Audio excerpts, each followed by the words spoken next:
You see them walking toward you. You recognize the face immediately, maybe even the way they walk. Your body relaxes into familiarity. And then, right at that exact moment, something strange happens. The name is just gone. Not foggy, not on the tip of your tongue, just completely, terrifyingly absent. And now they're 3 steps away, smiling like they're about to say your name without a second of hesitation. So your brain does what it always does in these moments. It starts improvising, fast. You smile a little too wide. You say, "Hey," with a warmth that's doing double duty, buying time while something inside you is frantically searching every corner of your memory. Nothing, you pivot. You spot a mutual friend nearby and suddenly, very naturally, you introduce the two of them, not because you wanted to, but because you needed them to say their own name first. And they do. And the second they say it, you feel this wave of relief so strong it's almost embarrassing. You've done this more than once, maybe more times than you'd like to count. Later, you replay the whole thing. You remember what they were wearing. You remember the specific way their voice sounded when they laughed. You remember exactly what topic they always bring up. But the name, the one piece of information you were supposed to hold on to, just wasn't there. And quietly, somewhere beneath the embarrassment, you wonder what that says about you. Here's what nobody ever explains to you. When you walk into a room or meet someone for the first time, your brain doesn't experience it as a simple data collection moment. It experiences it as something much more complex. While the name is being said, in that exact window of time, your mind is already doing other things. It's reading the energy in the room. It's picking up something in that person's tone that doesn't quite match their words. It's noticing the way their eyes moved when they were introduced. It's calculating how comfortable you feel and quietly deciding how much of yourself to bring to the surface. And while all of that is happening, your brain also has to prepare your response. What to say next, how to say it. Whether to match their energy or soften it. Whether this feels like a safe interaction or one you need to navigate carefully. There's a well-known effect in psychology, sometimes called the next-in-line effect, where people become so focused on their own upcoming turn in a conversation that they fail to absorb what's being said to them right before it. But for some people, this doesn't just happen when it's their turn. It happens constantly, because their attention is never not doing something. You were never absent-minded, you were overloaded. Some people hear a name and file it away in a second. You were somewhere else entirely, scanning the atmosphere, reading between lines, absorbing the texture of the moment.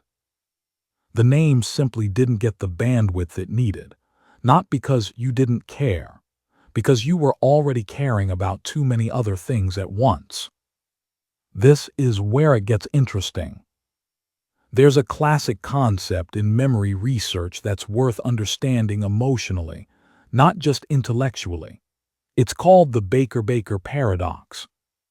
Here's how it works. If someone tells you their job is a baker, someone who makes bread, works with flour, gets up before the sun, your brain immediately creates a web of associations. The smell of fresh bread, the image of flour-covered hands, a warm kitchen, a set of feelings. But if someone tells you their name is Baker, just the word attached to a face you just met, there's nothing to grab onto. No story, no image, no emotional weight, just a sound.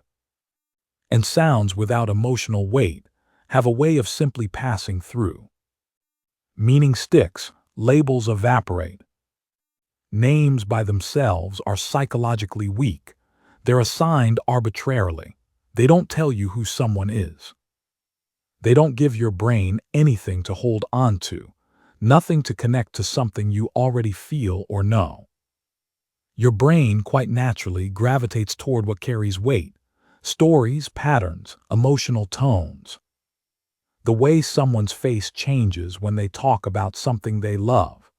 The moment in a conversation where the energy in the room shifted. That's what your mind was built to remember, not the label, the person beneath it. Think about the most important moment of your life you can clearly remember. A conversation that changed something in you. A day that still lives somewhere in your chest. Now ask yourself, do you remember it word for word? Do you remember the exact sentences, the precise sequence of events? Probably not, but you remember how it felt, the exact emotional temperature of that room. Whether the light was soft or harsh, the weight of the silence before something important was said. That's not a flaw in how you remember. That's just how memory actually works for certain minds. Some people store information the way a camera does, sharp, labeled, sequential. But others store it more like an impressionist painting. Not every detail present, but the feeling, the full emotional truth of the moment, completely alive. You remember people in emotional fingerprints. You might not remember someone's name, but you remember the sadness they were carrying the day you met. You remember the specific joke that made them laugh harder than they expected. You remember the energy they brought into a room, warm, guarded, restless, calm. You remember how being around them felt. That's not nothing. That's actually a profound way to hold another person in your memory. Your brain archives resonance, not labels. It stores human presence the way artists store light, not in rigid facts, but in the feeling it left behind. There's a quiet, persistent guilt that comes with this, isn't there? The feeling that you're rude, that you're careless, that if you truly valued people, you would simply remember their names. So you've learned to perform certainty you don't feel. You've gotten good at the pause, the redirect, the careful improvisation that hides the blank space where their name should be. And behind all of it, a small, stubborn fear that people can tell, that they know, that they've noticed and quietly decided it means you don't care. But forgetting a name is not the same as forgetting a person. The person who asks your name twice after a party probably spent the whole night noticing the way you said something kind when no one else did.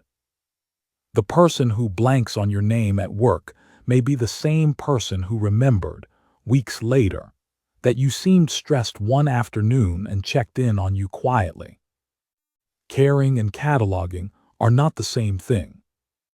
You were busy noticing who someone was. The least interesting thing about a person might genuinely be the sound attached to them.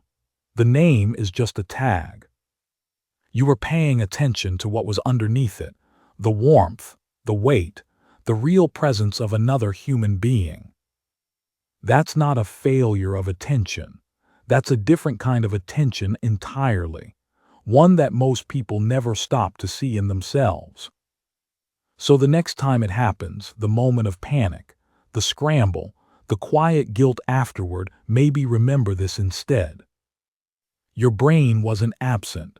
It was somewhere else, noticing something that mattered. If this hit home for you, or put words to something you've been carrying around for a while, please subscribe. I make these deep dives regularly, and if you want to support the channel, hit that subscribe button to become a member. I would genuinely appreciate your support.